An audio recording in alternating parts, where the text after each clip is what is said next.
فرع المخابرات الجوية التي ادعت قنوات سفك الدم السوري بأن المسلحين قاموا بالدخول إلى هذا المبنى والسيطرة عليه. طبعا يعني هناك جنون هستيري تماما لقنوات سفك الدم السوري لرفع معنويات هؤلاء المرتزقة.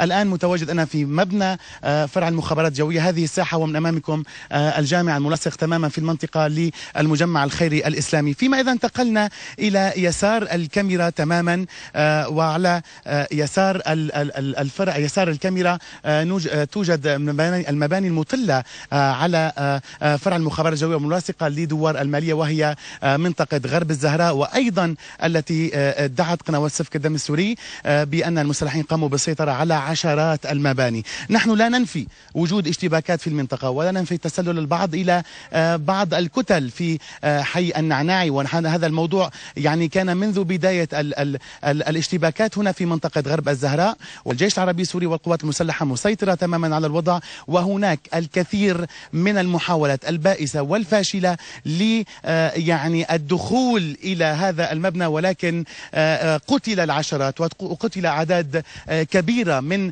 عناصر المجموعات الإرهابية المسلحة الذين هم معظمهم من جنسيات غير سورية على أسوار هذا الفرع الذي سيدحر الإرهاب وسيحمي منطقة غرب الزهراء بالتعاون مع طبعا الجيش العربي السوري والقوات المسلحة. إذا كثرت العواجل، كثر كل شيء، وحلب الحقيقة بالتحديد يعني هناك جنون هستيري من قبل عناصر المجموعات الإرهابية المسلحة القادمون والقادمون من تركيا والذين أرسلهم رجب طيب أردوغان. طبعا هذا الفرع هو بالقرب من دوار الليرامون والذي يبعد حوالي يعني 70 إلى 80 كيلومتر عن الحدود التركية، والهدف الدخول إلى حلب وضم حلب كولاية عثمانية لهذا المرتزق لص حلب كما اسماه هنا الصناعيون والتجار. إذا هي منطقة استراتيجية حيث يقع الفرع على تلة مرتفعة وتحكم المنطقة، بالإضافة إلى خلف هذا المبنى تماما مبنى القصر العدلي الذي هو قيد الإنشاء.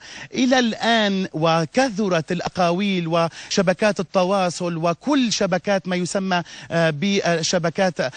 يسمى بشبكات المعارضة وقنوات سفك الدم السوري التضليل التي أكدت أن سيطرة المسلحين على منطقة الزهراء ودخول ووصول حتى إلى دوار قرطبة ودخول إلى جامع الرسول الأعظم. واليوم صباحا كنا في جولة في هذه المنطقة. صحيح هناك أصوات كثيرة، اشتباكات يعني متواصلة على مدار الساعة، ونتيجة وحجم الأعداد الكبيرة التي يعني تقوم بالهجوم على المنطقة، ولكن الجيش العربي السوري والقوات المسلحة البواسل الذين ننحني لهم نعم نحن أبناء حلب يصدون كل الهجومات، سواء كان في منطقة غرب الزهراء، سواء كان في منطقة الراموسة، سواء كان في منطقة الراشدين والحمدانية.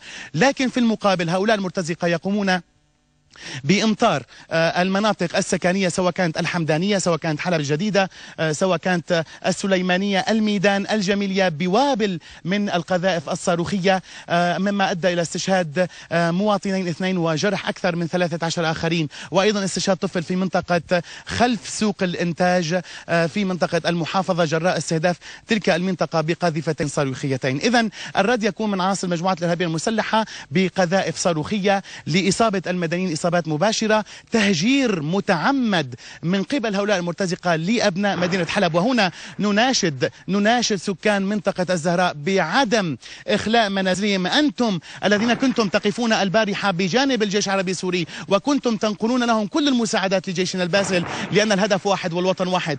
كما تستمعون أصوات اشتباكات، نحن لا ننكر وجود اشتباكات، ولكن ها نحن نقف الآن أمام مبنى فرع المخابرات الجوية والتي ادعت قنوات سفك الدم السوري بأنها قامت بالسيطرة عليه. هذا يعني كل ما تتابعونه الآن. الصورة أبلغ تعبير عن الواقع، واقع حلب الخدمي. أيضا إشاعات كثيرة نقلت عن قطع طريق خناصر، ومصدر عسكري أكد أنه لا يوجد أي قطع للطريق، ولكن منطقة الراموسة تعرضت للقنص من قبل هؤلاء المرتزقة، وقوافل الإمدادات كانت تتعرض للقنص.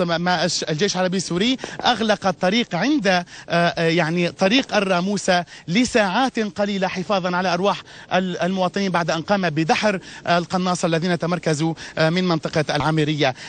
الطريق الآن آمن، لكن هناك ازدحامات على محطات الوقود جراء انتشار الإشاعات الكاذبة. ودائما نحن نؤكد لأبناء حلب أن الجيش العربي السوري موجود، أن القوات المسلحة موجودة وستدحر هؤلاء المرتزقة وستقوم بالتصدي لهم، ونحن دائما ننقل الواقع. والبعض يقول لماذا لا يقوم التلفزيون السوري بنقل الاشتباكات؟ الحقيقة لا نستطيع أن نقوم بنقل الاشتباكات حفاظا على سرية العمليات العسكرية، لكن في الوقت المناسب، في الوقت المتاح إن شاء الله، وفي اللحظة المناسبة دائما وأبدا ستكون القناة الفضائية السورية، المركز الأخباري وكاميرته متواجد في كل المناطق كما تعودنا دائما منذ بداية الأزمة في حلب، وحتى الآن المركز الأخباري دائما بكاميرا سباق لنقل كل هذه الوقائع. أؤكد أطلب وطلب مناشدات الحقيقة من المعنيين، من كبار قادة الجيش، أن لا يغادر أبناء منطقة الزهراء مناطقهم. صحيح الاشتباكات عنيفة، ولكن هي على أطراف المنطقة، ولا داعي للقلق بهذه الأصوات التي هي نتيجة الاشتباكات العنيفة والأعداد الهائلة من قبل هؤلاء المرتزقة. هذا كل ما لدي، وحلب ستبقى منذ 3 سنوات وحتى اليوم. حلب قالت كلمتها، هي مع سوريا الوطن، هي مع الجيش العربي السوري، هي مع القوات المسلحة، وستقف في وجه الإرهاب مهما فعلوا ومهما حاولوا من عمليات فبركة من الجزيرة وأخواتها والعربية وغيره. ولكن هي حلب التي علمت دروسا في الصبر، والتي أردتكم في صبرها ووطنيتها العجب. هذا كل ما لدي، أعود إليكم في الاستوديو. المراسل الحربي شادي حلوة، شكرا جزيلا لك، كنت معنا مباشرة من أمام مبنى المخابرات الجوية في حلب. إذا مشاهدينا، تابعنا وإياكم بالصوت والصورة أنه لا صحة للمعلومات التي تناقلتها القنوات الشريكة في سفك الدم السوري حول سيطرة المجموعات الإرهابية المسلحة على مبنى المخابرات الجوية في حلب، والسيطرة هي للجيش على الأرض. إلى اللقاء.